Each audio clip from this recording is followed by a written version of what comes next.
Welcome back to Exploring Israel for Bible Study. I'm Jeff Baxter. I'm the Next Gen pastor at Mission Hills Church in Littleton, Colorado. I'm so excited you've joined me today.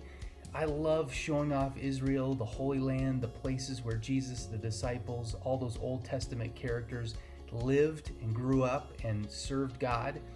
I want to go to a new, unique place today. It's called the Pinnacle of the Temple. The Pinnacle of the Temple. Are you ready to go?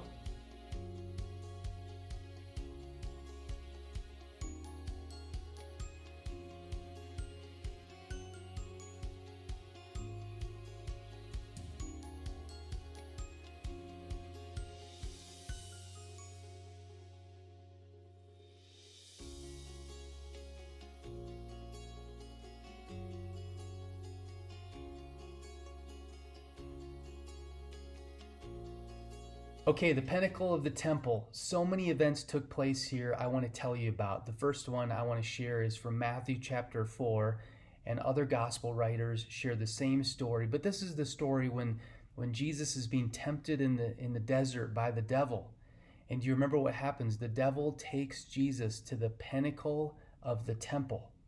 Here's what it says in Matthew chapter 4, verses 5 through 7. Then the devil took him up into the holy city. He set him on the pinnacle of the temple and said to him, "If you are the Son of God, throw yourself down, for it is written, He shall give his angels charge over you, and in their hands they shall bear you up, and lest you dash your foot against the stone."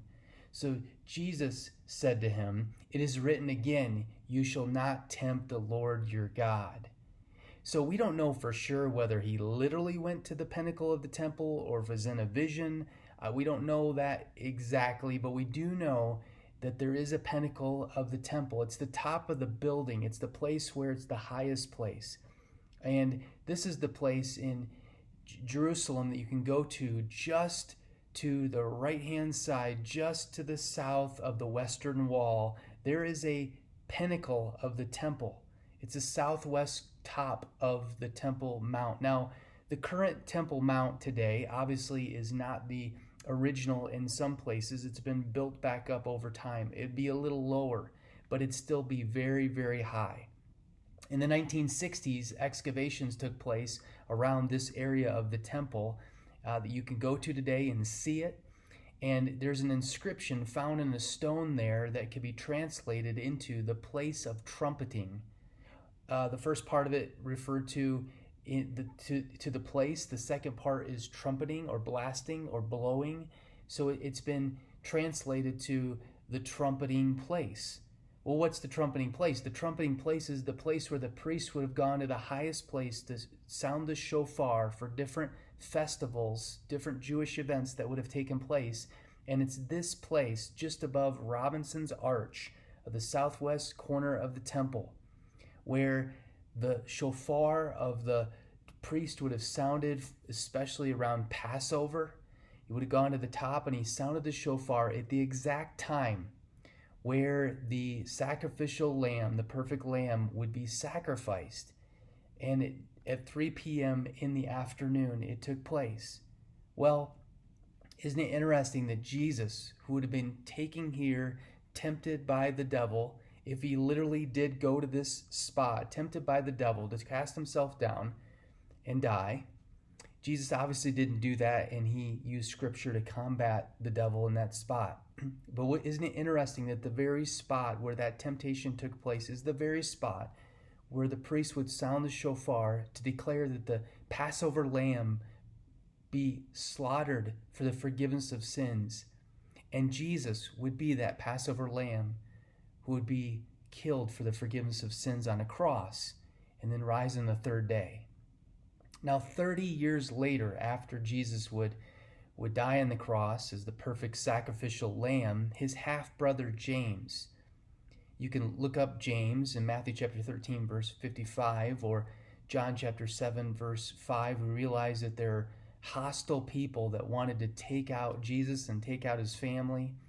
And James would come to know Jesus after he rose from the grave. He became a faithful follower and a leader of the church being launched.